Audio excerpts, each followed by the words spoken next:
یشوع کی کتاب اس کا 23واں باب 11ویں آیت سے باب کے آخر تک تلاوت کی جائے گی۔ 11ویں آیت سے خداوند کے کلام میں یوں لکھا ہے، بس تم خوب چوکسی کرو کہ خداوند اپنے خدا سے محبت رکھو، ورنہ اگر تم کسی طرح برگشتہ ہو کر ان قوموں کے بقیہ سے یعنی ان سے جو تمہارے درمیان باقی ہیں شیر و شکر ہو جاؤ اور ان کے ساتھ بیاہ شادی کرو اور ان سے ملو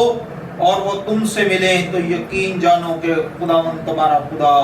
پھر ان قوموں کو تمہارے سامنے سے دفع نہیں کرے گا، بلکہ یہ تمہارے لیے جال اور پھندا اور تمہارے پہلوؤں کے لیے کوڑے اور تمہاری آنکھوں میں کانٹوں کی طرح ہوں، یہاں تک کہ تم اس اچھے ملک سے جسے خداوند تمہارا خدا نے تم کو دیا ہے نابود ہو جاؤ۔ اور دیکھو میں آج اسی راستے جانے والا ہوں جو سارے جہان کا ہے، اور تم خوب جانتے ہو کہ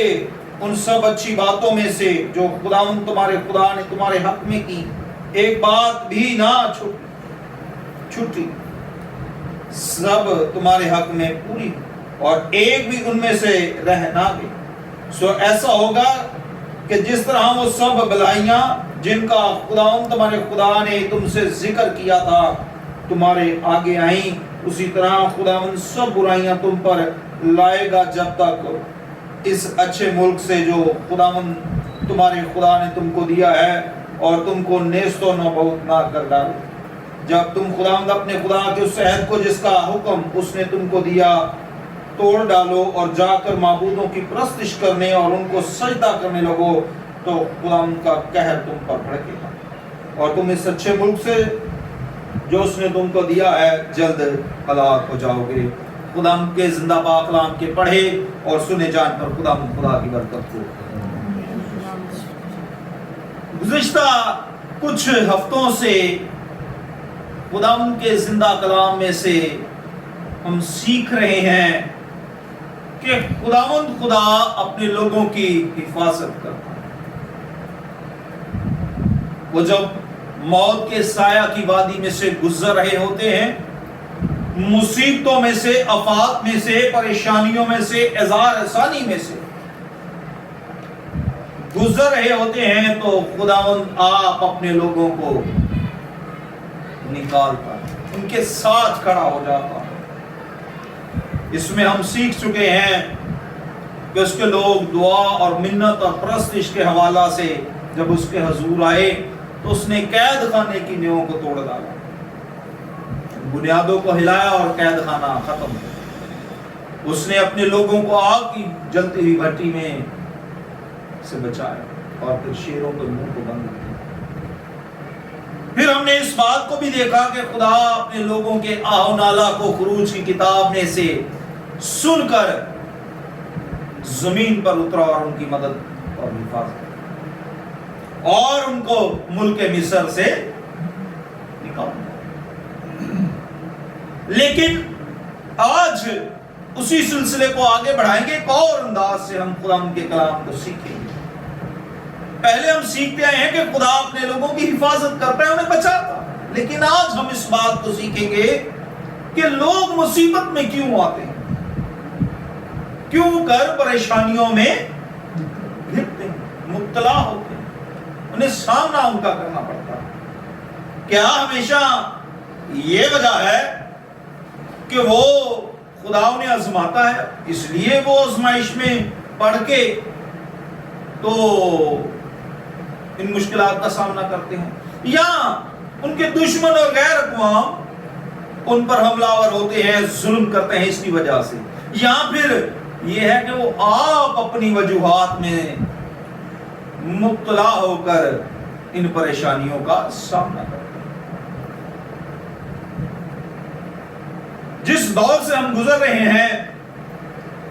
اگر اس کا اندازہ کیا جائے اور مضمون بنایا جائے آج کے حوالہ سے، تو جو ہمارا آج کا مضمون ہوگا یشوع کی کتاب کے 23ویں باب کی 11ویں آیت ہے، پس تم خوب چوکسی کرو۔